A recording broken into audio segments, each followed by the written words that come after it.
고향으로 돌아갈 때 완전히 이제 바닥에 떨어지잖아요. 어떻게 할 수도 없고 납신 가운데 이렇게 있다가 다시 수리처럼 이렇게 올라가는 모습이 이렇게 나오는데, 오늘 하나님 말씀 같이 한번 보겠습니다. 이사야서 40장 27절부터 31절까지.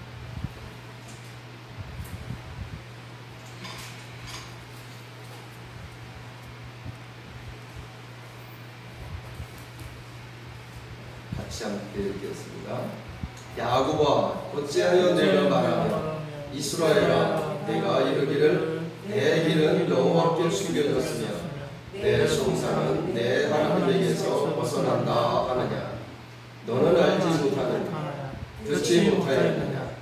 영원하신 하나님 여호와 땅끝까지 창조하신 이는 피곤하지 아니하시며 곤비하지 않으시며 영철이 한이 없으시며 피곤한 자에게는 능력을 주시며 무능한 자에게는 힘을 더하시나니. 소년이라도 피곤하며 곤비하며 장정이라도 넘어지며 쓰러지네.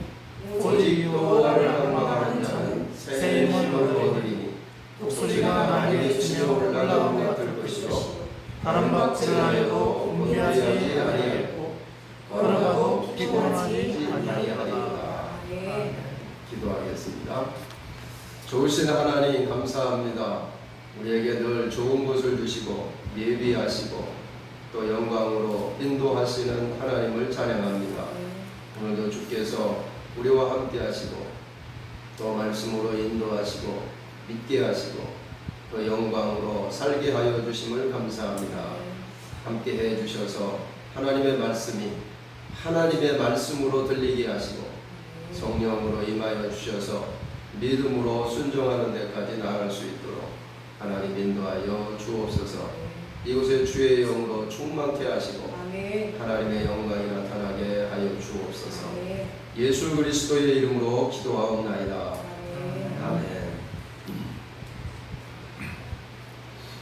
오늘 이사야서 40장을 보면 전체를 우리가 같이 생각하면서 본문을 보시길 바랍니다. 이 시대는 어느 때냐면 이스라엘 백성들이 바벨론에 끌려간 상태예요. 바벨론에 끌려가서 이제 종살이 하는 거 아니에요. 그때 이제 다니엘도 거기에 끌려가고 어릴 때, 그리고 그 다니엘의 세 친구도 거기 다 끌려가서 종살이하고 억압받고 완전히 그 나라에 가서 종살이 했으니까 얼마나 절망이 깊었겠습니까? 이스라엘 민족적으로도 그렇고 개인적으로도 그런 거죠. 그러니까 민족적으로 어려움이 오면 개인들은 여지없이 그 안에 들어가 있으니까 같이 고통을 받는 거예요. 그래서 나라가 잘 되는 것은 굉장히 중요합니다. 그런데 또 거꾸로 생각을 해보면 나라가 왜 그렇게 되었을까를 보면 그 나라는 결국은 개인이 하나님 앞에 범죄했기 때문에 결국 나라라고 하는 큰 단체, 국가가 무너진 거거든요. 그러니까 나라가 잘 돼야 된다 하는 것은 결국은 각 개인이 올바로 하나님 앞에 서서 하나님의 기뻐하는 그런 사람이 될 때 나라라고 하는 것도 이게 세워지는 거지, 나하고 나라가 이렇게 구별되어 있는 게 아니거든요. 그래서 더 구체적으로 보면 개인이 죄를 짓는 것은 무엇 때문에 죄를 짓느냐면 나라의 영적인 지도자들, 제사장들이에요. 이제 구약 성경을 분석해 보면 이스라엘 백성들이 왜 멸망하는가를 분석을 해 보면 제사장들이 제일 먼저 타락해요. 제사장들이 제일 먼저 타락하고 그 다음에 선지자들이 타락해요. 그러면 국가 지도자들이 타락해서 법을 어기는 정치를 해요. 그래서 백성을 이제 힘들게 하는 정치를 하는 거죠. 그리고 권력에 있는 사람들이 힘이 약한 사람들을 이제 억압하는, 그래서 곡하는 소리가 나오게 되고 우는 소리가 나오게 되고 또 억울한 소리들이 사방에서 들려오게 되는 거죠. 그것이 이제 백성들은 위정자들이 잘못해서 그런다 그러지만 엄밀하게 보면 영적인 지도자들의 타락으로부터 그게 시작이 돼서 그렇게 되고 위정자들이 타락하고 위정자들이 또 타락하면 백성들이 타락해서 어려우니까 이제 우상숭배하기 시작을 하는 거예요. 그래서 이제 하나님이 이스라엘 백성들의 그 멸망하는 그 지점에서 하나님이 말씀하시는 것은 여호와께로 돌아오라예요. 제일 먼저는 영적인 지도자들이 돌아와야 되고 또 하나님을 믿는 백성들이 돌아와야 되는 것입니다. 그래야 그 길에서 그 위경에서 벗어나는 것이지 다른 어떤 작업을 한다고 해서 꾀를 쓴다고 해서 그게 되는 게 아니에요. 주변에 바벨론에 줄을 설까, 아수르에 줄을 설까, 또 저 애굽에 줄을 설까. 그 이제 위정자들은 그 생각하고 있는 거거든요. 그래서 어느 나라가 우리에게 유리한가를 따져보고 정치를 하는 거고, 그리고 백성들에게는 또 그 정치적으로 이제 어떤 일들을 진행시키는 거죠. 영적인 지도자들은 그때, 예언자들은 그때 하나님의 말씀을 통해서 하나님께 돌아오기를 선포해야 되는데, 당시의 예언자들, 지도자들은 하나님이 우리와 함께하기 때문에 우리는 안전하다 이 얘기를 했어요. 하나님은 우리와 함께하기 때문에 그 사람들이 근거를 잡고 있는 게 뭐였어요? 하나님의 말씀을 근거로 해서. 이게 이제 아이러니인데, 하나님의 말씀을 근거로 해서 봐라, 하나님이 우리와 함께 한다고 하지 않았느냐 하면서 그 말씀을 근거로 해서 백성들에게 영적인 지도자들이 말하는 거예요. 하나님은 우리 편이다. 그러니까 지금 자기가 어디에 병이 들었는지 어디가 골맞는지를 알지 못하고 하나님을 의지하고 하나님을 따라가면 우리는 산다. 막 당시에 그 바벨론이 막 쳐들어온다는 소식이 막 들릴 때도 똑같은 상황이었어요. 그러니까 영적인 지도자들이 깨어있는다는 의미가 뭔지를 우리가 알아야 되죠. 그러니까 우리가 하나님께로 돌아가는 것은 어떤 특별한 어떤 일을 하라는 것이 아니죠. 하나님 앞에 와서 하나님이 하신 말씀, 그리고 그 말씀을 하신 그 하나님 앞에 서서 그 하나님이 도대체 어떤 마음을 가지고 우리에게 말씀하시는지를 그걸 봐야 됩니다.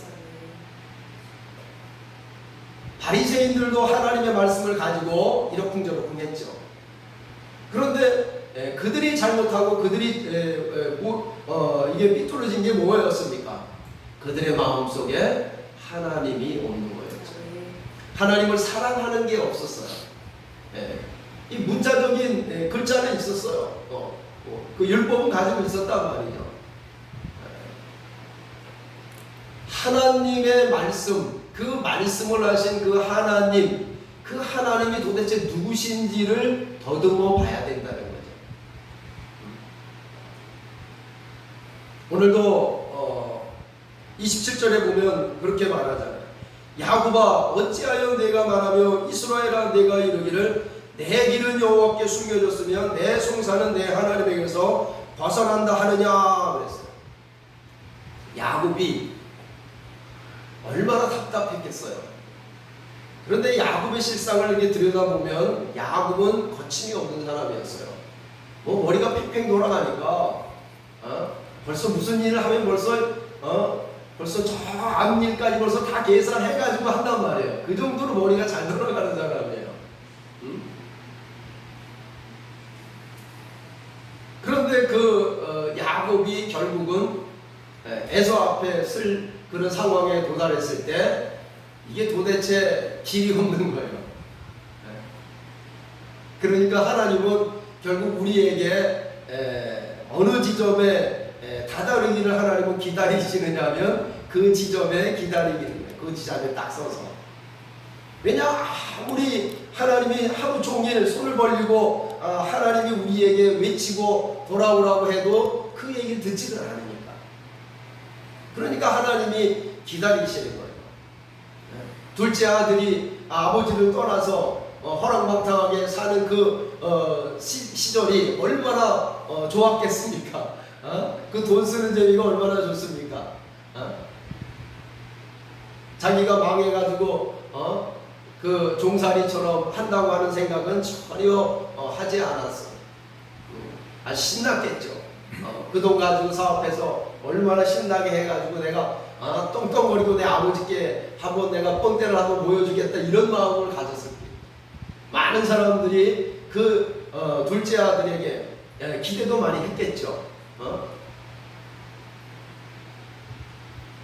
그러나 아버지는 이미 떠나는 날 알았어요. 제사를 달라고 한 그때부터 알았어요. 야, 너는 결국 나에게 들어와야 너의 삶이 안정되고 너의 삶이 행복하다는 것을 너희가 이제는 알 것이다. 그때 알 것이다. 그러나 지금은 내가 아무리 이야기를 해도 너는 듣지도 않고 들으려고 하지도 않을 거니까 내가 뭐 얘기할 수도 없는 거죠. 저도 젊을 때 이제 그 기도를 이제 하잖아요. 기도를 하면 어떤 걸 선택하기 위해서는 기도를 하잖아요. 이 길을 가야 될지 저 길을 가야 될지, 그리고 무엇을 해야 될지를 선택을 할 때 기도를 해도 좀 하나님이 야 주서봐 이렇게 하면 좋겠다 이렇게 그냥 선명하게 말씀해 주시면 정말 좋겠어요. 근데 아무리 기도를 해도 금식을 해도 그 음성이 안 들리는 거예요. 지금도 저는 이제 그런 마음을 가지고 있을 때 그때를 늘 이렇게 생각을 해요. 내가 어떻게 그 음성을 들어야 될까? 그러면 안 들리면 어떻게 할 것인가? 이에 대한 그런 지점에 늘 이렇게 서 있는데, 이 야곱도 그 어려움을 당할 때 그랬던 거예요. 근데 야곱은 어떤 생각을 했느냐면 내 길이 여호와께 숨겨졌다고 봤어요. 이 말은 뭐냐면 내가 아무리 하나님께 막 내 사정을 막 이야기를 해도 하나님이 들은 척 만척 한다고 생각을 했던 거예요. 하나님이 응답을 하지 않는다고 생각을 한 거예요. 이게 보통 일반적인 사람들의 영적인 상태예요. 뭐 그것도 아니면 그냥 뭐 교회나 다니고 그냥 뭐 신앙생활, 교회생활이나 이렇게 정상적으로 이렇게 하면은 되겠지 그러고 그냥 가는 거지, 그 하나님 앞에서 한번 씨름을 한번 해볼까 하는 사람은 많지가 않습니다. 숨겨졌다는 거예요. 내 길이. 왜 내가 가면 잘 될 것 같은데 왜 안 풀릴까? 왜 어떻게 하든지 내가 하나님 앞에 잘 하려고 하는데 왜 나에게 이런 병이 있을까? 제 주변에 어떤 분이 이제 암이 걸렸었는데, 제가 그 분 옆에서 이렇게 보니까 절망하더라고요. 왜 절망하느냐면 그분이 이제 선교사였어요. 그러니까 선교사라 하면 다 내려놓고 하나님 앞에 자기를 던지고 사실 나가는 거거든요. 근데 나갔는데 그런 일이 벌어졌으니까 이게 어떻게 해석이 잘 안 되잖아요. 내가 하나님 앞에 뭐 잘못했습니까? 내가 뭐 하나님 앞에서 뭐 내가 쓸데없는 짓을 하다가 여기까지 왔습니까? 내가 뭐 다 버리고 하나님 앞에 와서 헌신을 했는데 왜 이런 일이 벌어집니까? 그리고 기도를 하고 금식을 했는데도 그거에 대한 응답은 없고 치유에 대한 게 없고 점점 그 일이 자꾸 중해지니까 이 도대체 뭐가?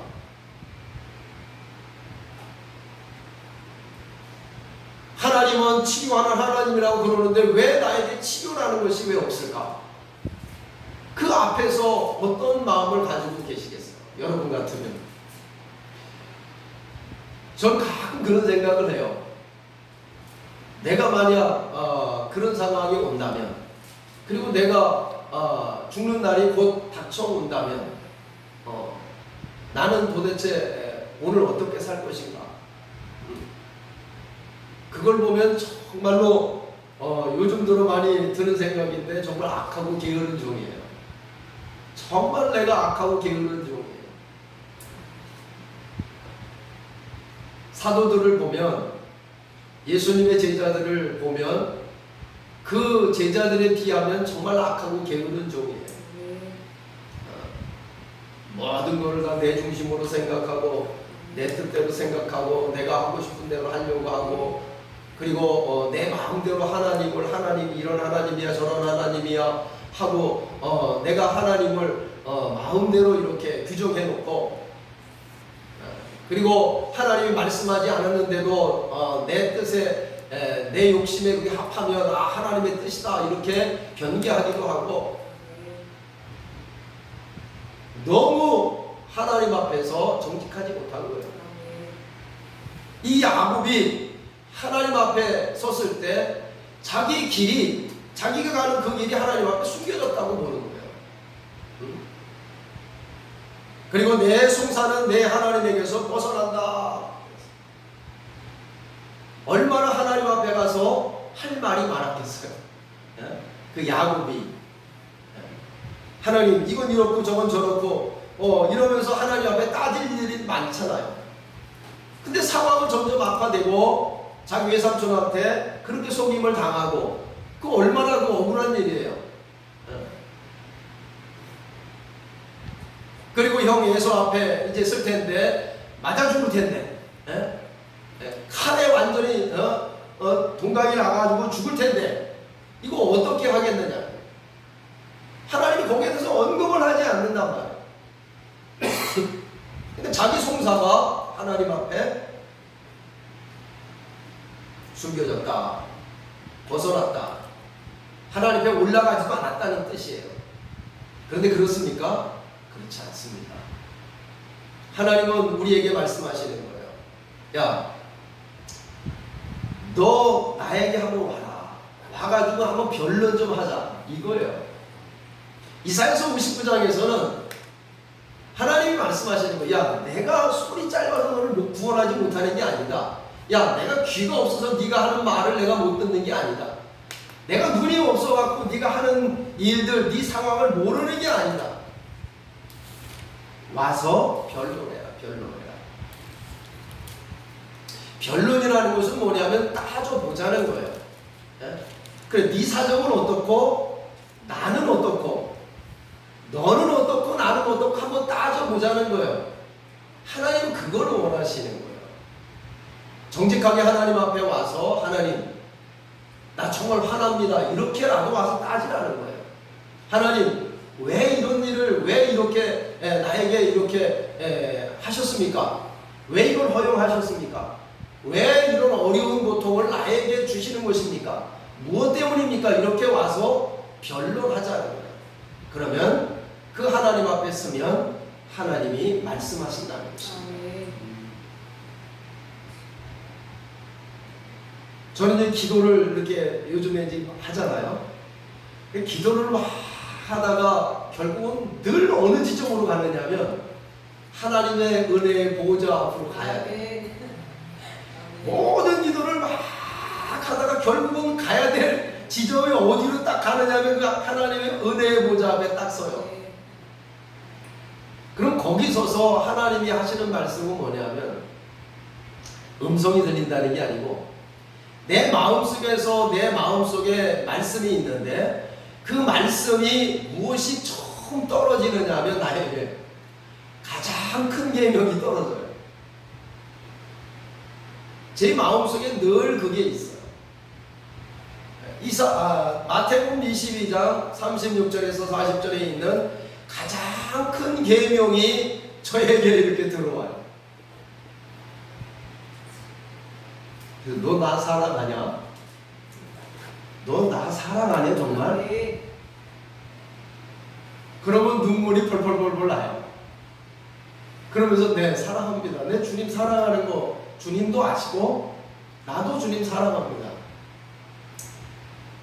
그러면 너 내 말에 귀를 기울이고 있느냐? 제 마음속에서 그런 생각이 드는 거예요. 너 내 말에 귀를 기울이고 있느냐? 너 내 말에 귀를 기울이고 있느냐? 그러면 내가 한 말 한 번 더 생각해봐라. 기억해봐라. 내가 가장 내 힘주어서 너에게 말한 그 말이 성경에도 기록되어 있고, 그리고 내 마음속에 있는 성령도 말씀을 하시는데, 그 말이 뭐냐? 가장 큰 계명이죠. 가장 큰 계명이라고 그분이 말씀하셨으니까 가장 큰 계명은 누구에게나 가장 큰 계명이라고 저는 믿어요. 내가 빚이 수억 있어. 그래가지고 이 빚을 접은 사람은 알아요. 얼마나 그게 힘이 드는지. 하나님 앞에 맨날 가면 맨날 그 빚만 가지고 가는 거예요. 정말 힘들어요. 세상에 두 쪽이라고 어떤 일이 있어도 이 빚만 없으면 살 것 같은 거예요. 여러분, 다 어떤 질병이 있잖아요. 그렇죠? 지병이 있어요. 사람들에게 다 지병이 있어요. 근데 왜 그 지병이 왜 그렇게 끊어지지 않을까요? 저는 개인적으로 그게 이렇게 해석이 됐어요. 깨달았어요. 누구나 다 지병이 있어요. 그거는. 근데 그게 잘 안 없어져요. 성경에서는 주님이 내가 겨자씨 하나할 만한 믿음만 있어도 이 뽕나무더러 명하면 바다에 심겨지고 그 뽕나무가 순종하였으리라 그랬어요. 그러고 보니 겨자씨 하나할 만한 믿음도 내게 없는 거예요.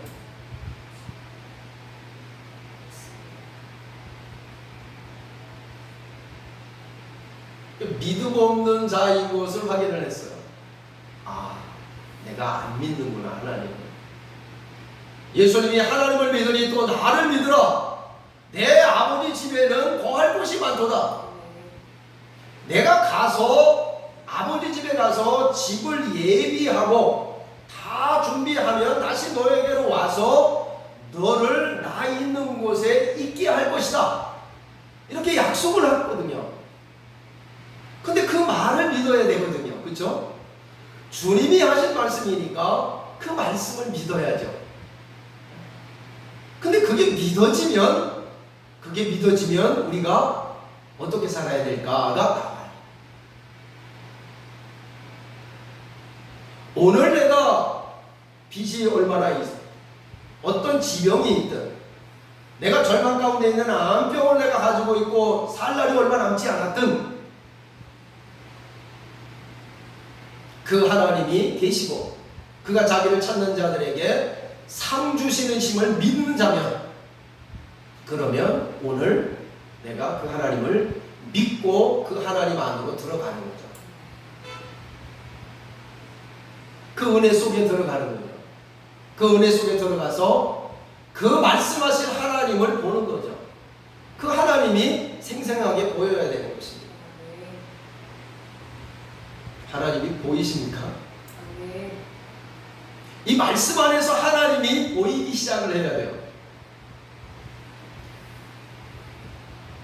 야곱이 에서 앞에서 그 밤중에 정말 절망 가운데 이거 어떻게 하면 좋을까 하고 절망 가운데 잠도 안 오고 있는데 천사가 왔죠. 천사인 걸 아는 즉시 야곱은 그 천사를 붙들어야 되겠다 하는 생각이 들었어요. 왜요? 자기에는 길이 없으니까. 자기에게는 길이 없으니까 저 천사를 붙들어요. 왜? 하나님이 보낸 천사니까. 그 천사를 붙잡고 죽자 사자 붙잡고 있는 거예요. 간다 보니까 못 가게 막 붙잡는 거예요. 그래도 붙잡으니까 환도뼈를 쳤죠. 환도뼈 치면 얼마나 아픈지 여러분 아세요? 제가 환도뼈가 부러진 분은 알아요. 어마어마하게 아프고 조금만 움직여도 그냥 이게 그냥 통증이 어마어마하게 통치인 거예요. 지금은 그래도 무통 주사도 주고 그러잖아요. 그런데도 그런데 그게 실제 아무 치료도 안 하고 할 때 얼마나 아프겠어요. 통증이라는 건 말로도 할 수 없어요. 근데 그 통증이 달아나는 거예요. 그 통증이 있는데도 불구하고 그 천사를 붙든 것입니다. 그래서 야곱을 뭐라고 했어요? 이스라엘이다. 아브라함의 자손이랑 다 이스라엘이 아니고 하나님을 믿는 참된 믿음을 가진 자가 참 이스라엘이다.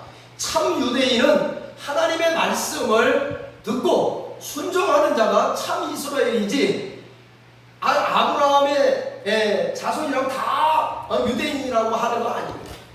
다 이스라엘이라고 합니다. 주님이 말씀하셨잖아요. 이 돌들로도 아브라함의 자손을 만들 수 있다는 거예요. 그 뜻은 무엇입니까?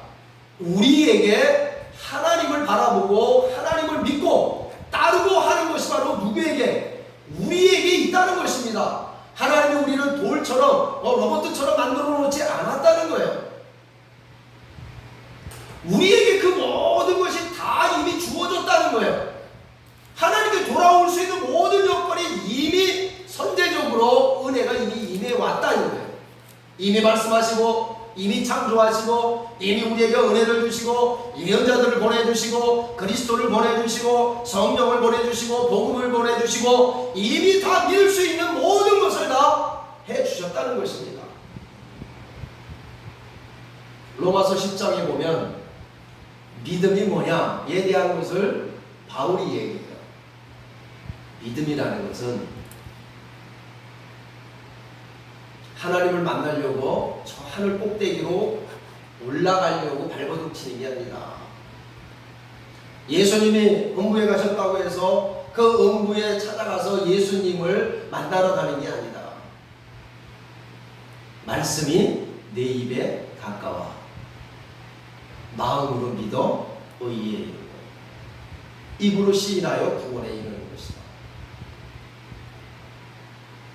창세 이래로 아담부터 그 이후의 모든 사람에게는 이것이 다 공통된 상황입니다.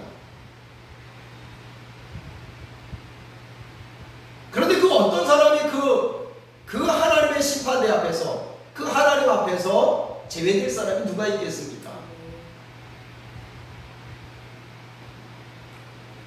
야곱에게 하나님이 말씀하시는 거예요. 너는 알지 못하였느냐? 듣지 못하였느냐? 영원하신 하나님 여호와, 땅끝까지 창조하신 이는 피곤치 않으시며 번비하지 않으시며 명철이 한이 없으시며 피곤한 자에게 능력을 주시며 무능한 자에게는 새 힘을 더하신다. 소년이라도 피곤하며 번비하며 장정이라도 넘어지되 쓰러지되 오직 여호와를 앙망하는 자는 새 힘을 얻으리니 독수리가 날개 치며 올라감 같을 것이요 다른 박질 나여도 번비하지 아니하겠고 걸어가도 피곤하지 아니하리라. 앙망한다는 게 뭐예요? 그 원어를 보면 앙망한다는 것은 하나님을 바라는 거예요. 바라보는 거예요. 그리고 또 무슨 의미가 있느냐 하면 묶는다는 의미가 있어요. 묶는다. 이 두 개를 이렇게 묶으면 어떻게 됩니까? 하나가 되는 거잖아요. 믿음이라는 것은 하나님과 내가 이렇게 하나가 되는 거예요. 히브리서 4장에서도 말씀하잖아요. 믿음으로 화합하는 거예요. 믿음으로 화합한다. 그것은 이미 하나님이 우리에게 은혜를 이미 다 주셨어요. 누구나 다 믿을 만한 조건을 다 주신 것입니다. 다만 우리가 그것을 믿음으로 화합해야 돼요. 믿어야 된단 말이에요. 하나님을 믿으니 또 나를 믿으라 그랬어요. 주 예수를 믿으라. 아멘. 주 예수를 믿으라. 그리하면 너만의 집에 구원을 얻으리라. 아멘. 구원을 왜 못 얻었습니까? 믿어야 구원을 얻죠.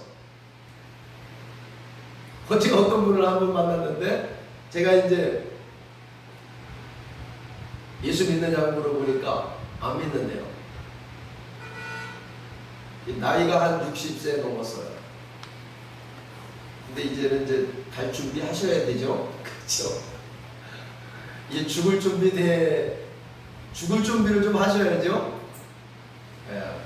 죽으면 어디로든지 갈 텐데 어떻게 하시겠습니까? 관심이 없대요. 그런데 관심이 없대요. 그래서 이제부터는 이제 관심을 가지세요. 어쨌든 선생님이 죽으면 그 결정이 납니다. 어둠 가운데 있던 사람들은 그 어둠의 영이 들어와서 자기를 잡아간. 그러면 그 장례사들 있죠. 예전에는 뭐 다 이제 동네에서 다 영을 하고 다 그랬는데 요즘은 이제 장례사들이 하는데 그들은 정확히 본다. 이 사람이 좋은 데로 가는지 나쁜 데로 가는지, 이 사람이 빛 가운데로 빛이 있는 데로 가는지 어둠이 있는 데로 가는지, 딱 죽을 때 보면은 어둠이 확 들어와가지고 얼굴이 확 시커멓게 되고 막 안 가려고 발버둥 치다가 가는 상황이 하나 있고, 또 하나는 얼굴이 환해져가지고 빛 가운데서 이렇게 있는 식구들하고 작별 인사하고 이렇게 기쁘게 가는 사람이 있는 것입니다. 둘 중에 하나는 가는 것입니다. 그때는 선택이 없겠죠. 죽을 상황에 오면, 그때는 상황이 오면 안 되는 것입니다. 전도를 할 때 그렇잖아요. 전도를 할 때 죽기 직전에 있는 사람들 막 전도를 하잖아요. 그러면 안 믿어 하고 막 발버둥 치고 막 그걸로 거절하는 그런 상황이 있어요. 근데 어떤 사람은 한 번도 교회도 안 나가는데 가서 복음을 이렇게 전하면 그 사람은 그냥 그래 그렇게야 그래 아멘 하세요 그러면 아멘 하고 그냥 힘없이 그냥 그것을 받아들이는 그런 상황이 있는 것입니다. 그 왜 그럴까요? 그것은 이미 다 중보의 기도가 있었을 때 그런 상황이 올 수 있고, 그리고 그 사람 마음속에 하나님을 사랑하는 마음이 있기 때문에 그런 것입니다. 그러니까 하나님이 우리가 절망 가운데 있을 때, 이 세상의 어려움 가운데, 이 세상에 있는 그 삶이라고 하는 것은 다 어려워요. 피곤해요. 네? 정말 힘들다고요. 그리고 어떨 때는 정말 무능한 그런 상황이 올 때가 너무 많습니다. 그러고 보면 이 상황을 보면 조금 어려운 사람들이 예수님을 잘 믿을 수 있는 그 조건이 있어요. 그러니까 너무 부유하고 너무 풍성하고 거칠 것이 없고 그러면 그 하나님이 그렇게 필요가 많이 없어요. 저도 지금 상황이 이렇게 어려우니까 그냥 하나님 앞에 막 이렇게 하지, 그게 상황이 확 그 변해서 아주 그냥 너무 좋은 상황이 오면은 저는 겁시나요. 왜냐하면 주변의 사람들을 보면 상황이 어려울 때는 정말 기도하고 깨어서 막 이렇게 하는데 상황이 변해가지고 막 이게 확 풀리면 안 하더라고요. 그리고 이제는 자기가 주인으로 타는 경우를 제가 봤어요. 그래서 저는 정말 조심하고 또 조심하는 것입니다. 깨어 있어야 되죠. 깨어 있는 게 정말 그게 답인 것 같아요. 깨어 있으면 그걸 보는 거죠. 돈이 많아도 권력이 있어도, 그리고 아무리 세상적으로 보면 부족한 게 없는 사람이라도 그 하나님을 믿고 그 하나님의 말씀을 믿고 가는 사람들은, 그 영생을 믿는 사람들은 그 환경에 좌우되지 않는 거죠. 믿음으로 가는 거죠. 믿음이란 무엇입니까? 하나님의 이스라엘 백성들이 바벨론에 끌려가서 지금 절망 가운데 있는 거예요. 그런데 하나님이 말씀하시죠. 너희 하나님이 이르시되 너희는 위로하라, 내 백성을 위로하라. 1절에 보면 너희는 위로하라, 내 백성을 위로하라. 누구한테 지금 하는 말이에요? 바벨론에 끌려간 백성들에게 하는 말이에요. 위로하라는 거예요. 왜 위로하라고 그랬을까요? 70년 후에 바벨론이 이제 망하고 이스라엘 백성들이 고향으로, 자기 나라로 귀화할 것을 이미 지금 말씀하고 계시는 거예요. 이 말씀이라는 것을 우리가 정말 중요하게 봐야 해요. 자, 위로하라 그랬죠. 근데 그 말씀이 지금 이스라엘 백성들에게 임하는 거죠. 근데 그 사람들의 환경은 하나도 바뀌지 않았어요.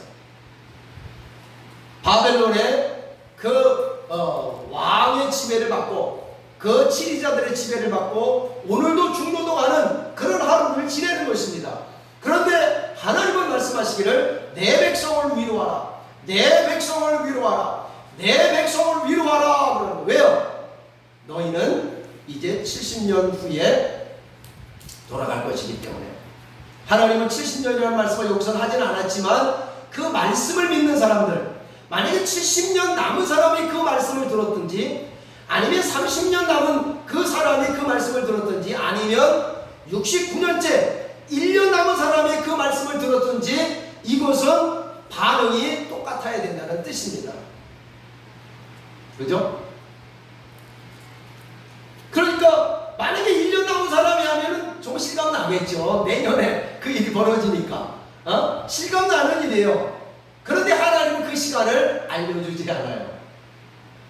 왜 안 알려줄까요? 하나님은 중심을 보시기 때문에. 하나님은 겉을 보지 않아요. 외모를 보지 않아요.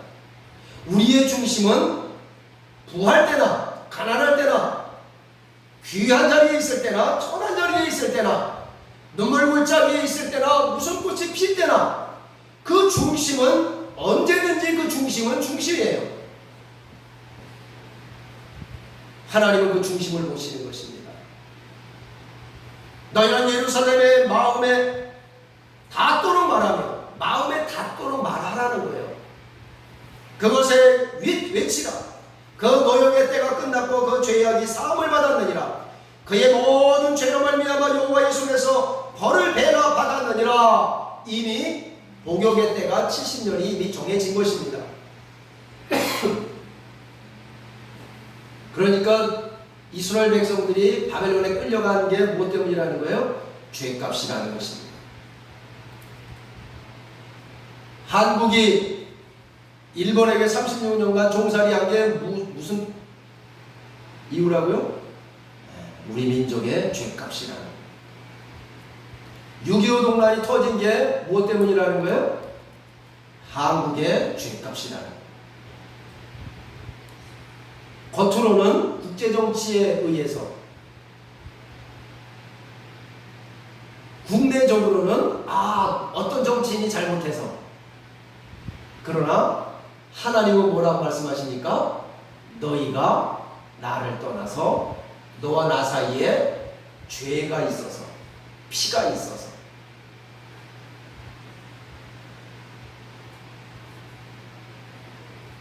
하나님은 이미 이스라엘 백성들이 다시 귀환할 것을 말씀하시는 거예요.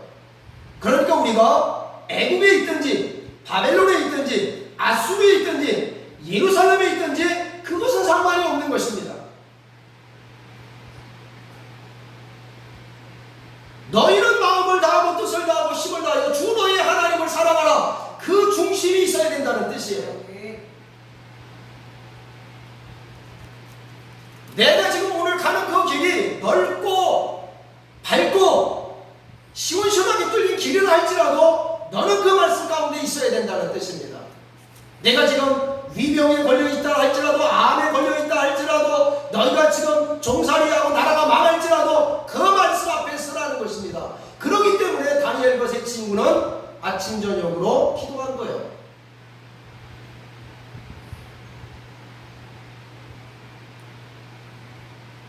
우리 입장에서 보면 다니엘과 세 친구는 뭡니까? 매국노입니다. 그러니까 하나님의 입장과 우리 입장이 달라요. 성경을 믿는다면, 하나님을 믿는다면 하나님의 눈을 우리가 봐야 되는 것입니다. 하나님의 말씀의 그 속뜻을 우리가 이해를 해야 되죠.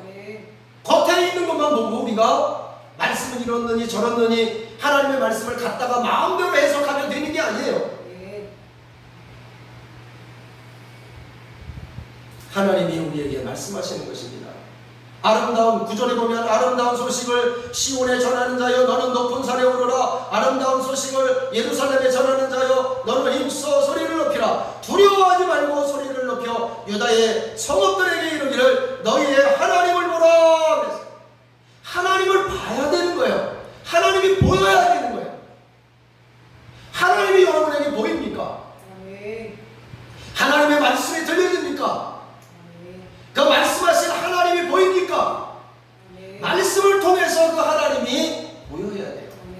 그 사랑의 하나님이 보여야 돼요. 자기 목숨을 버리신 예수 그리스도를 보여야 돼요. 그게 보여야 돼요.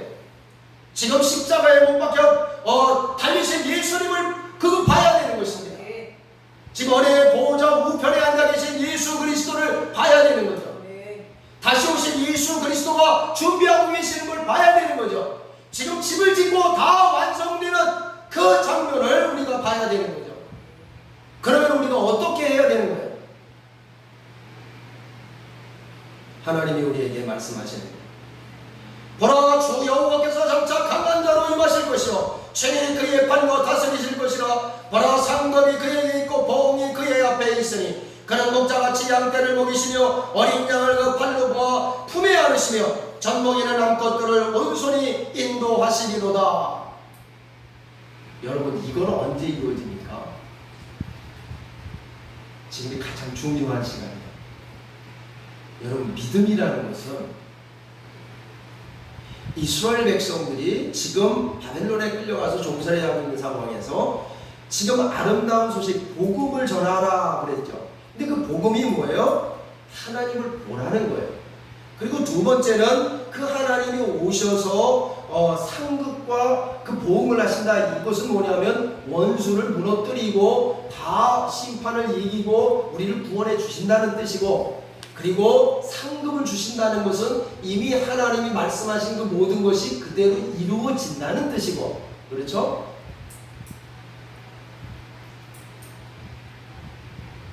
목자같이 양떼를 먹이시며 어린 양을 그 팔로 모아 품에 안으시며 젖먹이는 암것들을 온순히 인도하시리라. 이게 시편 23편에 그 푸른 초장에 누이시고 쉴만한 물가로 인도하시고 하나님 우리를 인도해 가신다는 거예요. 그러니까 우리가 어떤 상황에 있든지 이 하나님의 도우심, 이 하나님의 강하신 그 팔로 우리를 인도하신다는 것을 믿어야 된다는 거죠. 이스라엘 백성들에게서는 역사적으로는 이스라엘 백성들이 귀환하는 때예요. 그리고 이스라엘 백성들이 귀환하는 때가 아니고 그 다음에는 예수님이 이 땅에 육신으로 오시는 때를 말하는 거예요. 그리고 또 세 번째는 예수님께서 재림하고 천년왕국에 임하는 것을 말하는 것입니다. 궁극적으로는 천년왕국을 말하는 거예요.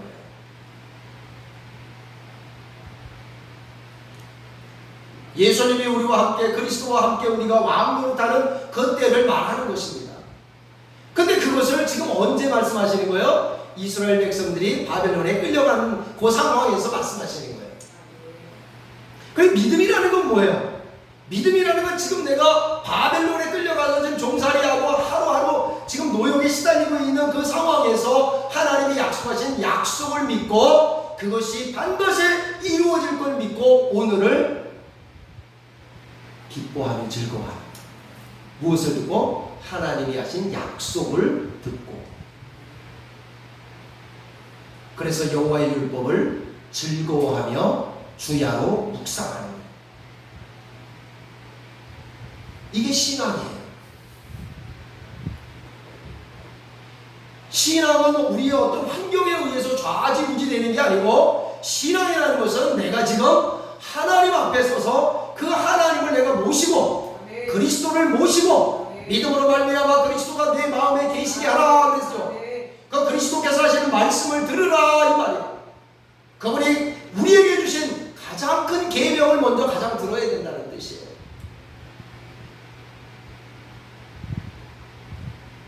이웃을 내 몸처럼 사랑하는 삶을 살아야 됩니다. 잃어버린 양을 바라봐야 되는 거죠.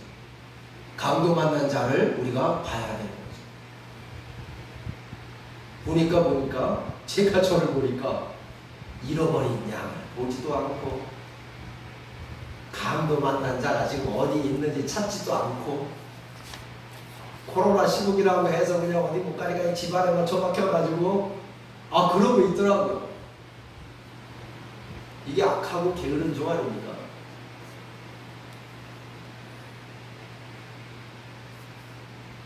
그래서 외쳐야 되겠구나. 하나님 말씀에 순종해야 되겠구나. 그리고 마태복음 28장 18절로 20절 대계명, 대사명, 대계명을 붙잡고 이제는 대사명을 붙잡고 그 사명을 우리가 지켜나가는 것입니다. 그것이 바로 그리스도의 종이죠. 제자죠. 설렁설렁 목회한다고 제자가 아니고, 내가 목사라고 해서 제자가 아니고, 내가 어느 나라에 가서 지금 선교한다고 해서 제자가 아니고,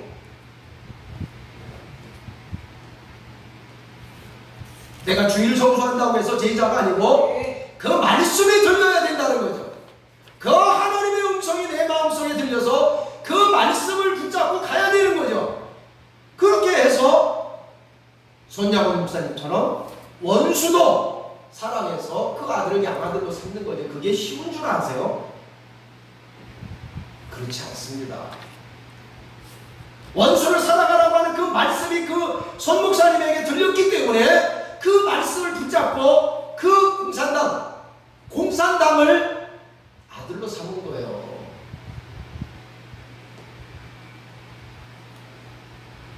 손양원 목사님이 빨갱입니까?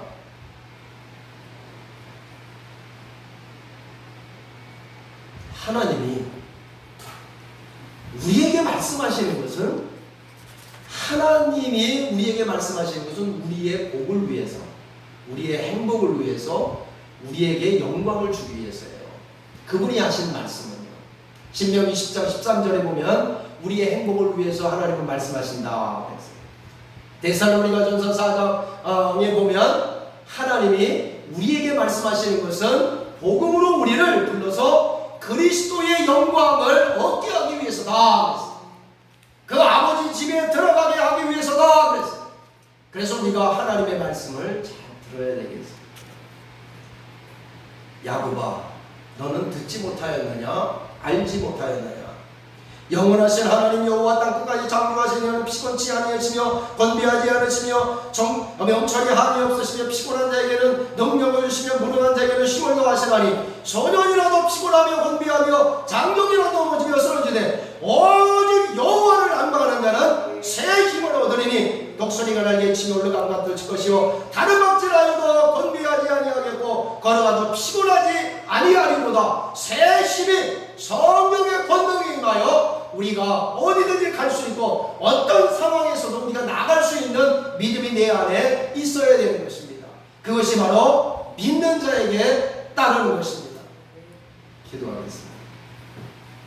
살아계신 아버지 하나님 감사합니다. 오늘 주님 이사야서 40장을 통해서 하나님을 바라보고 앙망하며 하나님을 의지하고 하나님을 바라보며 하나님의 얼굴을 바라보며 그 하나님의 입에서 나오는 말씀을 들으며 그 말씀을 듣고 믿어 순종하며 순종한 자들에게 성령을 주시어 권능을 주신다 약속하신 그 말씀대로 우리가 이 땅에서 믿음으로 살게 하여 주옵소서. 그래서 피곤하지 아니하며 건비하지 아니하며 새 힘을 얻어서 독수리가 날개치며 올라간 같이 우리가 올라가게 하여 주옵소서. 권능으로 살게 하여 주옵소서. 주의 은혜로 함께하여 주옵소서. 어떤 상황이 올지라도 어떤 상황이 닥칠지라도 어떤 상황에 있을지라도 하나님만 믿고 나아가게 하여 주옵소서. 예수 그리스도의 이름으로 기도하옵나이다. 아멘. 이제는 우리 주 예수 그리스도의 은혜와 아버지 하나님의 크신 사랑하심과 성령님의 교통하심이 오늘 하나님의 말씀을 듣고 순종하며 그 사랑 안에 거하는 모든 하나님의 사람들에게 그 가정 위에 이 민족과 이 교회 위에 지금부터 영원토록 함께 하시기를 간절히 축원하옵나이다. 아멘. 아멘.